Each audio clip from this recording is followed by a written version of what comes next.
Nelson Piquet Jr. dramatically running up the pit lane to try somehow to make the start of this Silverstone GP2 race. High drama indeed at the home of the British Grand Prix. Good afternoon, everybody. Welcome live to Eurosport 2. In the moments as the cars are on the grid, the high-tech driver in the pit lane desperately talking to the crew. Don't forget, the GP2 cars are not in the Formula 1 pit lane. His car has not started, and at the moment, as the others are lined up ready to take the green flag lap here at Silverstone, Nelson Piquet Jr., who had lined up alongside Nico Rosberg, as their respective fathers did 20 years ago at the Silverstone circuit in Formula 1 for, in Piquet's case, Brabham, and then by Bernie Ecclestone, former on the dummy grid. Well, there you can see Piquet standing disconsolately behind the barriers, and his car did leave the pits, but it did not make it onto the dummy grid. Crowd behind seeing themselves on the Star Vision screen. And just trying, if we could pull back a little bit, try to identify exactly where that was.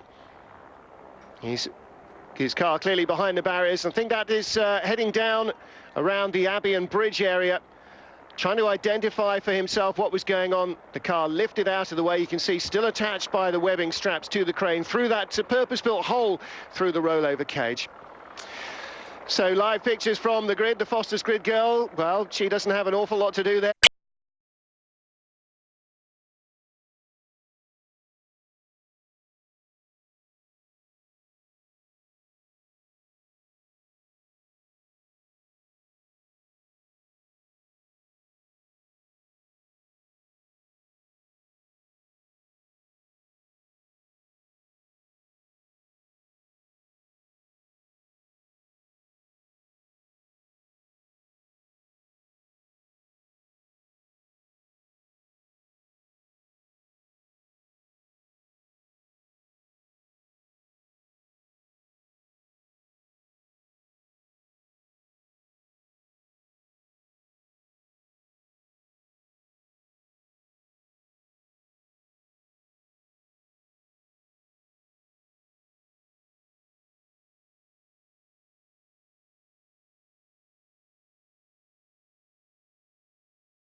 Leaving in a welter of tyre smoke, Jose Maria Lopez, so he too has made his stop,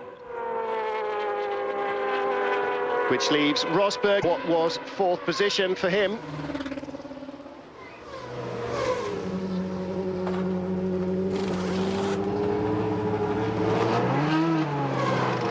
Racing engineering crew with loads of experience of tyre change races, of course, from the Nissan World Series. And the boss of the outfit, former racer himself, Alfonso D'Orleans de Bourbon. Good pass on the inside. By surprise there.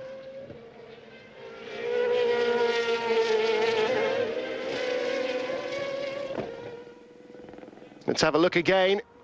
Well, it was sold a long way away, wasn't it? Olivier Pla made no late lunge. That was right under the Pratt purchase. The DPR driver made his intentions very clear a long way out, but nailed to the inside line. There wasn't an awful lot other than turn in and crash that Pantano could have done about that. Right behind them now is Jose Maria Lopez. Scott Speed looking for a move. Rosberg still leading, Kovalainen second, Adam Carroll third. Here comes Speed, he's got the run down into Stowe. That's another copybook move into Stowe. Speed picks up the place on Alex Negrão, and he moves on. Recently they've won here in the UK. That is one for the Formula One historians to worry about. Little jinking moves going on here. That was I've never seen that one sold that way into Abbey before. What an excellent move from Nico Rosberg. Clearly picking up a 3-second gap behind him. Quick turnaround for the Art Grand Prix team. And Kovalainen must get the same from Arden. And it'd be a surprise if they didn't. The jack takes a long time to go in. That's an extra second maybe.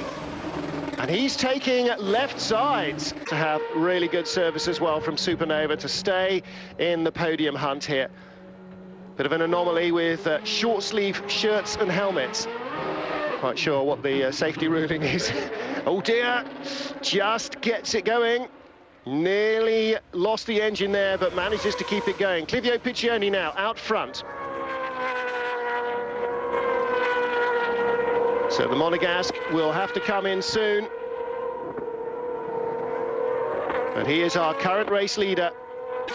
Lots more action behind the second Durango car, right in the thick of it. Ferdinando Monfordini, race leader, coming down the pit road and to a halt. The Durango team with a chance to put Clivio Piccioni back in the fray, right in the thick of things.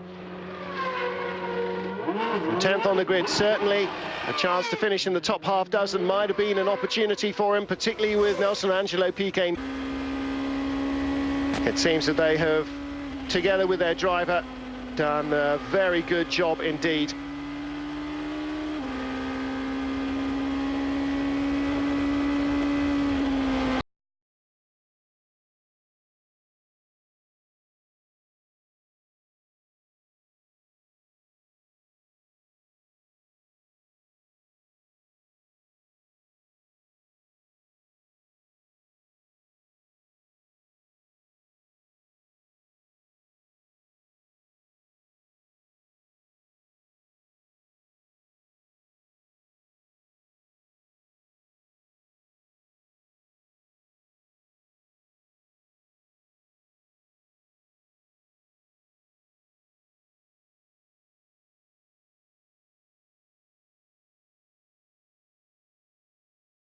Late move down the inside. He sticks himself in there and on the grass trying to keep himself out of the way, Jan Artam.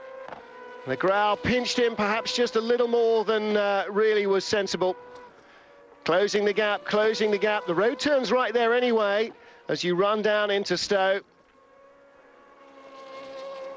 In the old days at Stowe, though, that would have been a big accident. The old track there to the left of where they went off. That was a very hard in the... Oh, as Pantano gets it all wrong, and that's at Stowe. So Pantano drops down the order, and he will have lost two. The maggots, oh, just too late on the brakes. It looked like something grabbed on him then. I wonder if his brake pedal is going long, because the car was online looking aggressive right up by the curbs. I don't know. I don't think perhaps that's a throttle problem. I think maybe somebody, in fact, it's not. It's Matthias Lauda. Sponsorship from Dad's new airline. Flying Nicky. Another man, of course, with whom the father, with whom the Silverstone crowds very, very familiar indeed. But again, Beckett is catching out another driver, just sucking him in, going, come on, big boy, let's bring on all that speed. Too much. Deceptively tight as you get in very fast indeed. And Matthias struggling to pick up speed now. Wonder whether curve it onto the hanger straight. Here he comes, he's in the tow. Scott Speed looking to try and make a move for fourth place. He's not close enough here this time at Stowe, but he will be soon.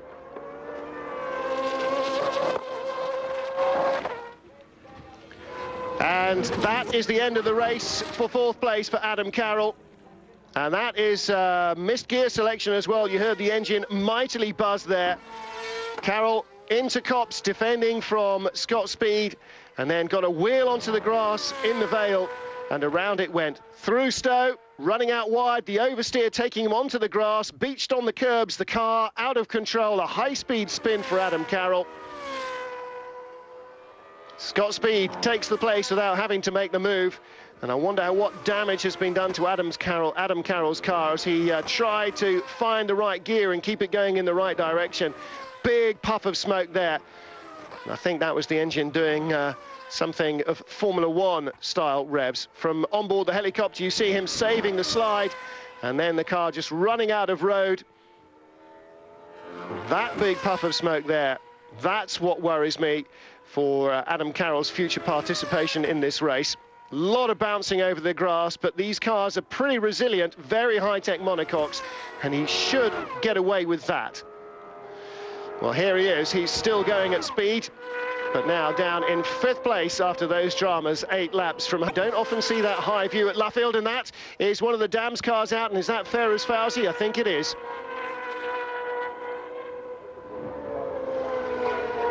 Well, no problems it seems for Nico Rosberg. 4 laps to go. Ferrous Fauzi pulls off. So there were no mechanical retirements. Of course, we saw Ryan Sharp pull off earlier on. Adam Carroll hasn't retired and doesn't seem to have a mechanical problem after his spin. But we did, of course, see Ryan Sharp, the DPR driver, retire early on, and he'll be very, very disappointed at that. The touch. My goodness, locked up from a long way back, and there was nothing he could have done to have avoided that other than what he did. Heikki Kovalainen, the gap 1.5 seconds, and there's drama right at the end for Adam Carroll. I can't believe it. Last lap the leaders are on, and Carroll has picked up a puncture. Rosberg, after having the first race really snatched from his jaws in Manicourt, won his first GP2 race in the Sunday race at Manicourt. Now his second consecutive win. This is a vital time in the championship for young Nico Rosberg. The Finnish driver claims victory at Silverstone by a narrow margin from Heikki Kovalainen. Dad looks happy with that as well. He should do.